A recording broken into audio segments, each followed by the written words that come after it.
Welcome to the Spooky Scary Show. We are two friends in two different states who discuss all things spooky, scary, and just downright strange. We read new stories every week. If you would like to suggest a topic or submit a paranormal story, email us at spookyscaryshow@gmail.com and follow us on Instagram and Facebook for spooky facts and updates. Hello, ghosties and Pinky. Hello. How are you? I'm okay. Are you alive? Sort of. I did take a 4-hour nap. Yeah, that's crazy. 7 o'clock, fellas and ladies, ghosties. I'm alive! She's all just like waiting for me. I'm like, it's fine. You know, my bedtime is in like an hour, but it's okay. It's Saturday night. I can live a little. Oh. Yeah, I partied hard last night. Hell yeah, you hand stayed out up. them spooky scary cards. I did. I'm that girl that hands out business cards at parties. Hell yeah, I'm so proud. I'm 100% that bitch. Like, hey, do you like podcasts? Well, here's my business card. I showed me your podcast, please. Or I showed you my podcast. Please respond. Please like, subscribe, and follow. We even have a Patreon. Give me money. I'm poor. Shameless plug. Oh, Lord. What do you got going on this weekend? Well, I will be going to the Tucson Gem and Mineral Show. Last year, I did it for a lot longer than just like a weekend trip, but for those of you who don't know, it is the largest gem and mineral show in the world. So you literally have, it's like, basically like all of Tucson, but miles of stuff, and people from all over the world like fly over with their rocks and crystals and rare minerals and meteorites and like everything you think of. I'm so excited. And the prices there are super unbeatable. Like, what is it? What's that word? Wholesalers go there to kind of stock up their inventory for the year. So, there's a lot more cool stuff if you actually have, like, a vendor pass to go to, which I don't. But yeah, I don't know. I'm super excited. Wow, you really sold it there. We're definitely not sponsored by the Tucson Gem Show. Michaela just really likes crystals. I just like my rocks. That was, like, a great ad. They should totally pay you really? for that. Aww. Yeah, where's my money, Tucson? Come on, bitch. Man, I want to go. It's next so year. cool. I'll have to give you money, and you can go find me some rocks. Oh yeah. Pro tip, not sponsored, but because I think it generally goes for 2.5, maybe 3 weeks. But if you go the very last weekend, the people, they don't want to have to go home with all these rocks, so you can haggle, or is that the word? Barter? Yeah, barter. And you can get this shit for even, like, cheaper, because they're just like, just take it, you know. I'm so over this. This has been, like, the longest whatever amount of days of my life. So. That's awesome. Hell yeah. I want to go. I know. Maybe next year you can come down.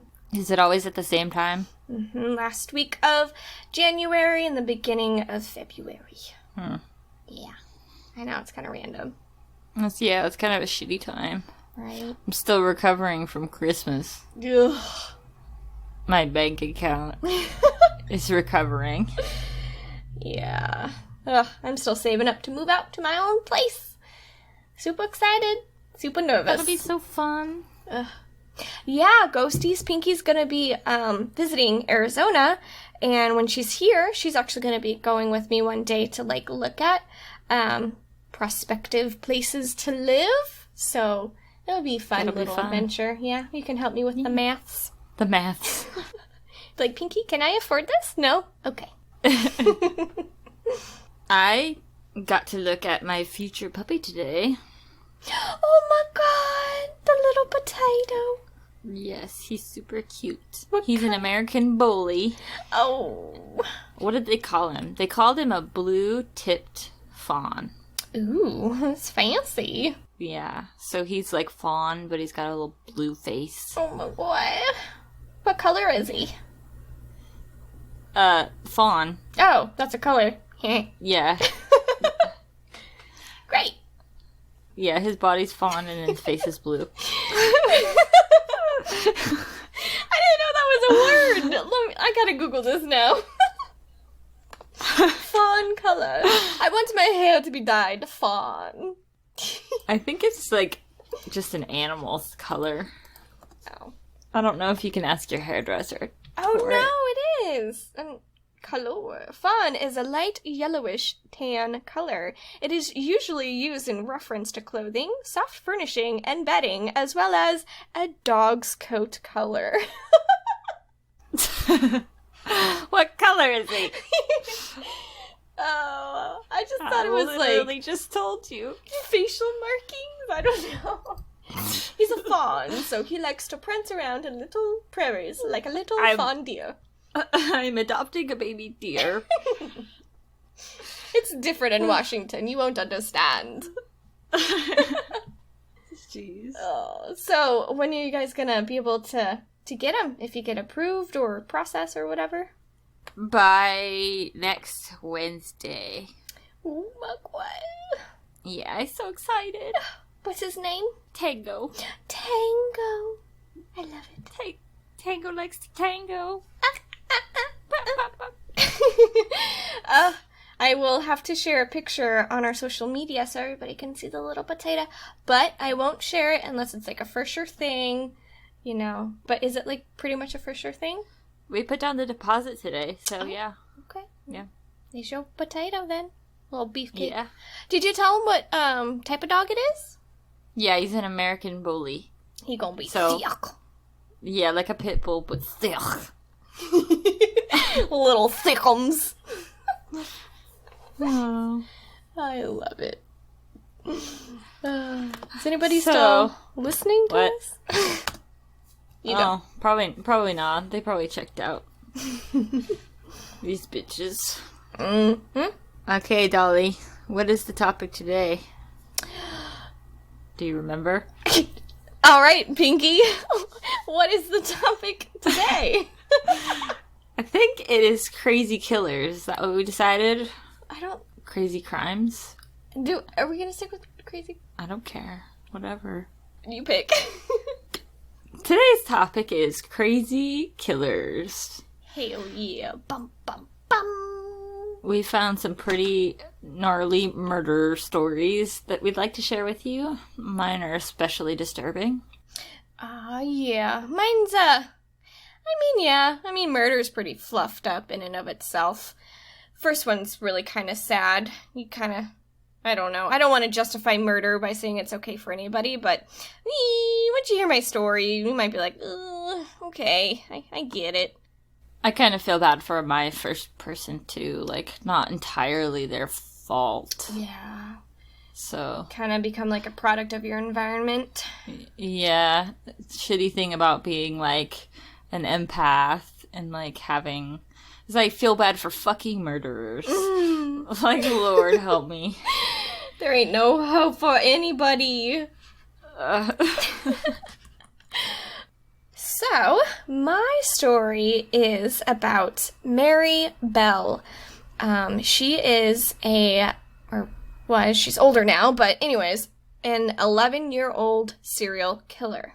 In Britain, in 1968, 11-year-old Marybelle strangled 2 young male toddlers in a span of 2 months. What the fuck? Yeah, boy. Belle came from a abusive home with a teenage sex worker for a mother and a active criminal for a father. So that's a little background info on her. So independent accounts from family members strongly suggest that Betty, Mary's mother, had more than once attempted to kill Mary and make her death look accidental during her first few years of life. Fluffed up. Her family was suspicious when oh my god. Sorry. You can do it. Mary fell from a window and when she accidentally consumed sleeping pills.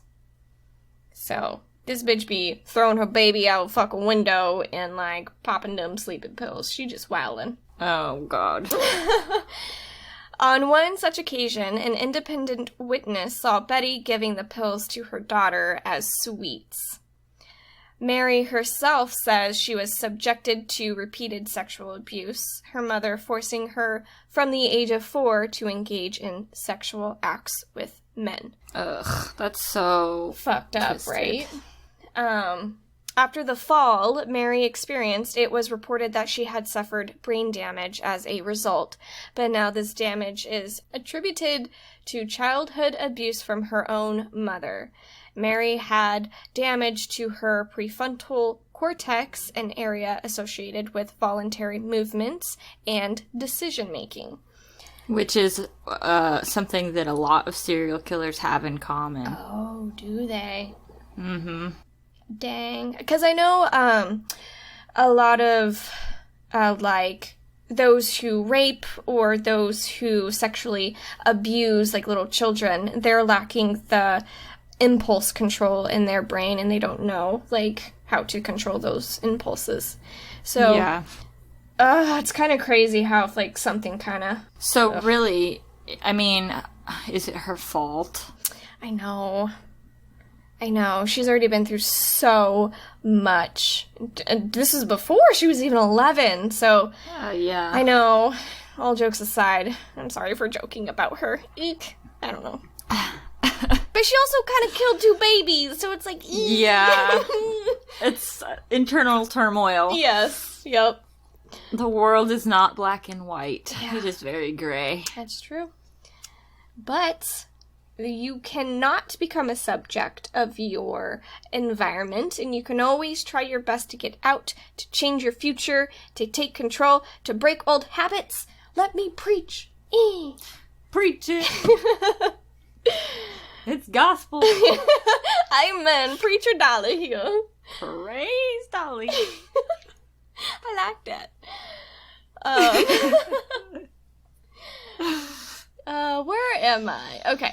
On the 25th of May, 1968, the day before her 11th birthday, Marybelle strangled 4-year-old Martin Brown in a house. She was believed to have committed this crime alone. Between then and a second killing, she had a friend, Norma Bell, which had no relation to her. Norma was 13 years old. They broke into and vandalized a nursery in Scotswood, leaving notes that claimed responsibility for the killing. The police dismissed this incident as a prank. Right? Like a confession? Like, hey, I killed that little 4-year-old boy. Eek. Alright then. On July 31st, 1968, the 2 girls took part in the strangulation death of 3-year-old Brian Howe on Weastland in the same Scotswood area. Police reports concluded that Marybelle later returned to his body to carve an M into the boy's abdomen and used scissors to cut off some of his hair, scratched his legs, and mutilate his genitals. Ugh. Yeah, so she's probably trying to inflict the same pain that has been inflicted on her. Ugh, it's still fucked up. It's still a baby. Fuck you, lady. I don't know. Okay. Inner turmoil. When she and her accomplice, Norma Bell, were arrested by the police not long after the second murder, Mary reportedly replied, "That's all right by me." During the trial, Norma, Mary's friend, appeared to be distraught. Mary, on the other hand, was said to have been defiant, showing zero remorse. Court psychiatrists described her as intelligent, manipulative, and dangerous. Norma was found not guilty, while Mary was found guilty of manslaughter on the grounds of diminished responsibility. Huh? It's different in the UK, right? I guess so. She served 12 years, briefly escaping prison at one point, and was granted anonymity? Anonymity? Anonymity? See anonymity? I think anonymity. Anonymity. Ugh, can't say that word. Anonymity. Anemone. And, pick the one that sounds the best, please. They let her remain anonymous. Yes. Yeah, they let her and was granted the right to be anonymous. And a new name upon her release. She gave birth to a daughter, and it was reported in 2009 that she had became a grandmother. So that's interesting. That's her story. That's her little picture when she was a baby. Lord. Mm-hmm. That's crazy. So she's still alive? Oh, yeah, no, she's still alive. She's 62. Yeah, I guess she was born in 1957? Okay, cool. My next one is called The Vampire of Nuremberg. Ooh. I had a hard time finding information about this guy. It happened in Germany, so a lot of the information is in German, and there's not a whole lot translated. I found this article, and I'll read it. Cool. The Vampire of Nuremberg. His name was Kuno Hoffman. A cultist digs up graves and molests corpses in hopes of becoming handsome. What? Now that's something for your Tinder bio, ladies and gentlemen. This started in 1971. West German police were disturbed by reports that somebody was robbing graves, exhuming bodies from cemeteries, and gnawing on them. Ew. The female corpses were sexually abused as well. Yeah. In May of 1972, a morgue attendant came across somebody kissing a cadaver. When he tried to stop him, the culprit pulled out a pistol and fired, but missed. Oh, God. The morgue worker gave police a description of the assailant, and they threw a dragnet. I don't know what that means. It eventually led to the arrest of Kuno Hoffman, a deaf and mute laborer who had lost the powers of speech and hearing after his alcoholic father beat him in childhood. There's a trend. Mm-hmm. Ugh. Hoffman had a rap sheet including 9 years in prison for theft. When the cops interrogated him, he readily confessed to a bizarre crime spree. In prison, Hoffman had developed an obsession with self-improvement via occult sciences. He read extensively on satanic rituals, witchcraft, dark magic, and especially on vampirism and necrophilia. His occult readings led him to believe that he could become handsome and popular by performing dark magic rituals with corpses, hence the grave robbing. You don't fudge with the dark magic or the voodoos, people, okay? No.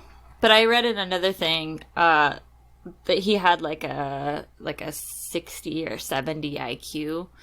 So he's legally mentally disabled, and he can't hear, he can't talk, he didn't know sign language. It was said that he was often rejected by women, and Society. even deaf women too, and that really bothered him because he couldn't communicate with anybody. So this guy literally, it's like solitary confinement your whole life. Damn. Yeah. Ugh. On at least 35 occasions, Hoffman snuck into graveyards or mortuaries and even managed to get copies of the keys to a local cemetery. He wanted the recently dead, so chose his victims from recent death notices in newspapers. He would try to get them in the morgue, but if he could not, he would wait until they were buried, then dig up their graves. Oof. Once he secured a corpse, Hoffman would perform rituals that involved stabbing and slashing it, cutting the head off on occasion, and drinking the blood. Oh, honey, no. Can you imagine all the what's that word? Formaldehyde and the blood? Formaldehyde? And then you're Well, drinking? you wouldn't have blood, or it would be, like, coagulated. Nasty. Ugh. Other times he would chew on the corpse, and if it was a female he found attractive, he would have sex with it. When that failed to make him handsome and popular, Hoffman decided it must be because corpses were not fresh enough, so he decided to get the freshest possible corpses by killing people. His first victims were lovers in a car. After shooting them dead, he drank the blood from their wounds, then he had sex with the girl's corpse. As he told police, he liked her more than the graveyard corpses. He killed another victim, and would have gone on killing more if his spree had not been cut short by his arrest. He was deemed insane and ordered confined to a mental asylum for the rest of his life. Wow. Something else that I read was, like, since he didn't know sign language and he couldn't talk or anything, they had to like hold the trial for a couple of years for him to be able to learn sign language so he could, comprehend what was happening and talk about what happened. Like, you can't be charged if you're, like, mentally, unable fit to understand. Yeah. Mm-hmm. Dang, that's crazy.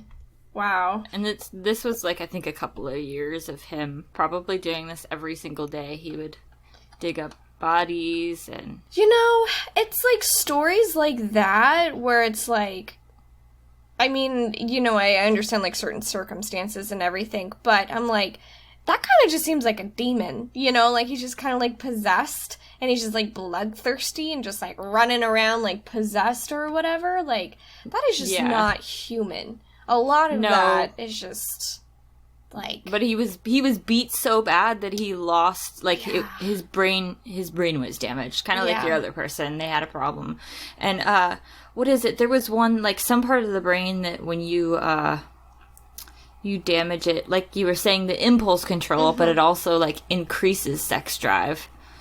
Oh, okay. And, like, I don't know, he can't communicate. He has this, he was beat his whole childhood. He was beat so bad that it broke his brain. Yeah. I don't know. Ugh, that's so crazy. It's rugged as fuck. And then I think he legitimately thought that reading these books about black magic and drinking blood and stuff would make him better. I don't know. Yeah, I mean, hey, if you're religious, no tea, no shade, but, people believe in religion from above, so why not below, Yeah. Yikes. This one, because... I've heard this one on a podcast, but I don't remember if I've covered this story. I feel like I have, but I hope I haven't.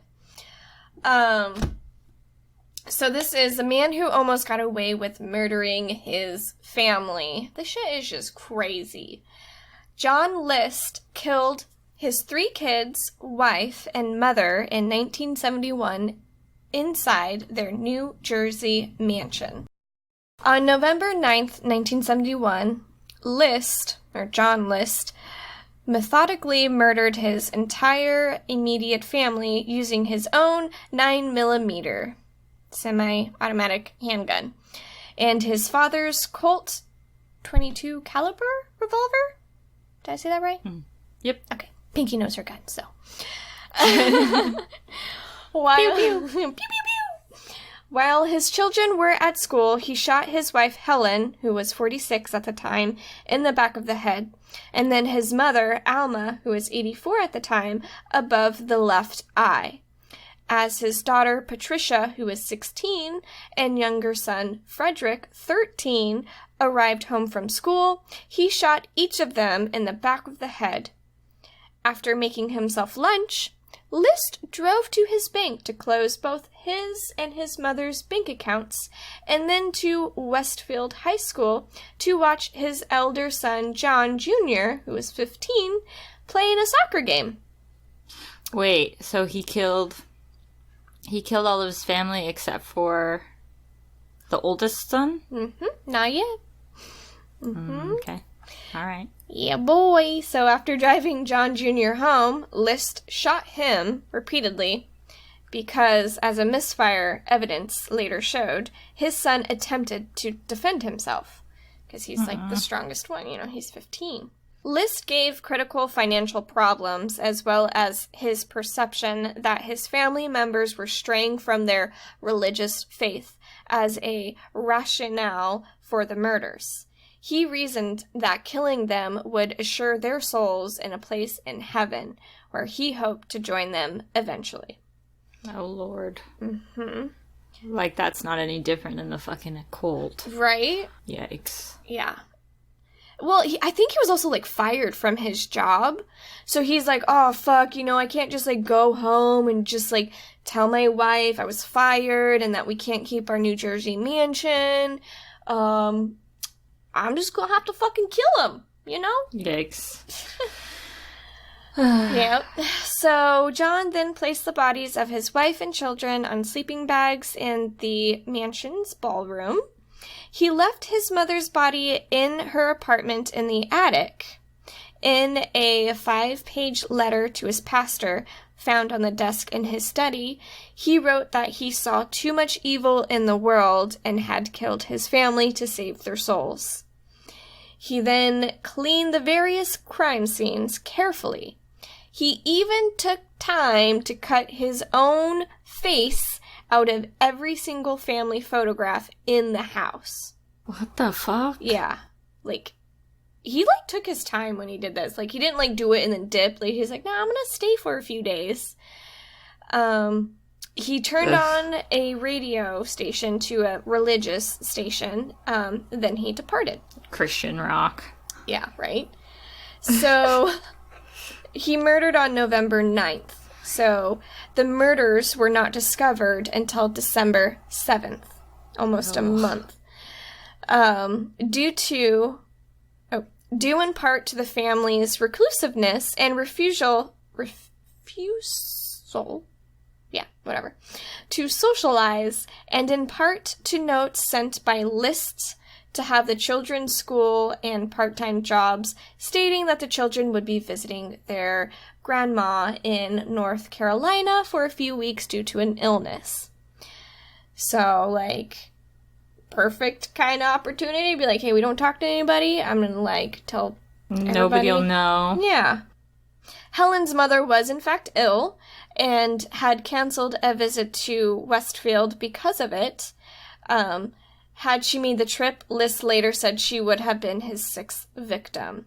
So I guess his alibi of oh yeah, they're going up to North Carolina because grandma's sick was would be real. He also stopped milk, mail, and newspaper deliveries. Neighbors noticed that all of the mansion's rooms were illuminated day and night, and no apparent activity within them. After light bulbs began burning out one by one, they called the police. So it's kind of good to have some nosy neighbors being like, hey, something ain't right over there. What's going on? So Liz disappeared for 18 years and remarried, but was finally captured with the help of an episode of America's Most Wanted. He claimed that he killed his family because they were under crushing debt from the house and medical expenses. A psychiatrist who testified in the trial said List saw only 2 choices: go on welfare or send his family to heaven. It was later discovered that the very house that burdened List had a skylight that was rumored to be an original from Tiffany, worth more than enough to make up for any financial strains. That's what I was just thinking, whoa, that's a little extreme, go on welfare. Maybe you could sell your mansion and downsize. Just downsize a little. Nope, got full cap, you just boop. Full stop. Yep. Yeah, literally, just sell your fucking skylight. Anyways, it's unclear if Liz knew of his near-priceless treasure. He died serving 5 consecutive life sentences without parole in 2008. And if you scroll down, that's what he looks like. So, I didn't really kind of get into, like, his second life, because that's, like, a whole long thing, but, yeah, so I think he moved to, like, Nevada, and then to, like, Colorado, and then he, like, remarried. He did the same thing, which was, like, really boring, like, accountant stuff or whatever, and I think his new wife might have, like, recognized or something. I don't know. Ratted him out. Maybe, yeah. It was something kind of crazy with her I didn't really cover, but I'm like... So twisted. Oh, yeah, and the police didn't know what he looked like. Like, nobody could recall what he looked like because he was just so boring. He cut out his face on every photo. So, like, he took the time to cover his bases, which I guess it's pretty smart to cut out your face. Yeah, that's some psycho shit. Hell yeah. Like, why do you get to live, though? Yeah. They have to die, but you don't? Yeah. That's true. All right, then. Mm-hmm. All right. My next one is the Berlin Butcher, which is George Karl Großmann. He was born in 1863 and died in 1922. He was a German career criminal with a long rap sheet who lived in a dingy apartment in a Berlin slum. His record included violent offenses and sexual perversions ranging from child molestation to bestiality. Oof. Neighbors frequently heard screams coming from his apartment, but it was the kind of neighborhood where screams were normal and people minded their business, so nobody called the cops. What the fuck? Yeah. I'd be pissed if somebody heard me fucking screaming and did nothing. Absolutely nothing. That's actually called, like, the bystander effect. The bystander effect, yep. Oh, God. Bullshit. Mm-hmm. In the early 1920s, dozens of dismembered bodies began popping up around Berlin, and the police announced that a serial killer was on the loose. That might have made Großmann's neighbors more attentive, because the next time loud screams were heard from his apartment, somebody finally called the police. Damn. The cops burst into Großmann's apartment and discovered the corpse of a recently killed woman on his bed. Ugh. Großmann was arrested and charged with murder. In the subsequent investigation, his neighbors recalled that over the past few years, Großmann had an unusually high number of young female visitors, many of them destitute-looking. Oh, no. Now that they thought about it, his neighbors did not remember seeing any of his female guests leaving the apartment. Acquaintances also remembered that during World War I, despite severe food shortages that caused widespread hunger, Großmann always seemed to have a steady supply of meat to sell on the black market. What? Mm-hmm. Oh, He even had a hot dog stand outside a Berlin train station. Turns out the meat came from his victims, who Großmann literally butchered after raping and killing them. Oh my God, I'm like really trying not to scream right now, but like hashtag entrepreneur. Oh no. It's so bad. Oh, what the fuck. Okay, hot dogs. All right. All right, Shark Tank. We coming for you. Großmann's modus operandi had been to hang out at a train station where he would meet young women, many of them recently arrived in Berlin from the countryside, seeking a new life. It was estimated that over 50 such women were lured to Großmann's apartment. There they were sexually abused, murdered, dismembered, and their flesh consumed by Großmann and the unwitting customers who bought meat from him. Oh my God. He was convicted and sentenced to death, but hanged himself before the execution. That is some bullshit. And also, like, my apartment walls are so thin, my neighbor can probably hear me talk to you guys right now, because I can hear when she turns her TV on. Uh-huh. So I can hear it in the mic, like, it picks it up when we record. So the fact that he's out here, like, murdering and having, like, a full-on fucking, like, butcher setup, like, cranking out meat and everything, and people are like, oh, that's fine. What the Just the noise of the neighborhood. Yeah. Like, no. Fuck. What the fuck? Maybe it was a long time ago. What was the year? It was early, so maybe they were like thicker brick walls or something. Yeah, early 1920s. I mean, my grandpa was born in 1926, and he was well into his 90s. And this guy died in 22, so it's like... Yeah. He looks like a mean motherfucker, too. Mm-hmm. You can just see, like, rage. Like, he just looks pissed at, like, nothing. That's probably just his resting bitch face, too. Ugh. That guy eats people. That is deplorable. And you fucking piece of shit. Wow. What a wild ride this episode was. Right. I don't like murderers. That it just disturbs me to my core. Hot dogs. People like that. I can feel, like, the empathy and stuff for people who have been abused and have, like, brain injuries and stuff. But, like, people like this just disgust me. I know. I wish we had some background info on him. And even this guy who, like, killed his entire fucking family. I don't have any background info on him. Yeah, maybe we'll do another, like, we'll bring up the Berlin Butcher again. I didn't look into him too much.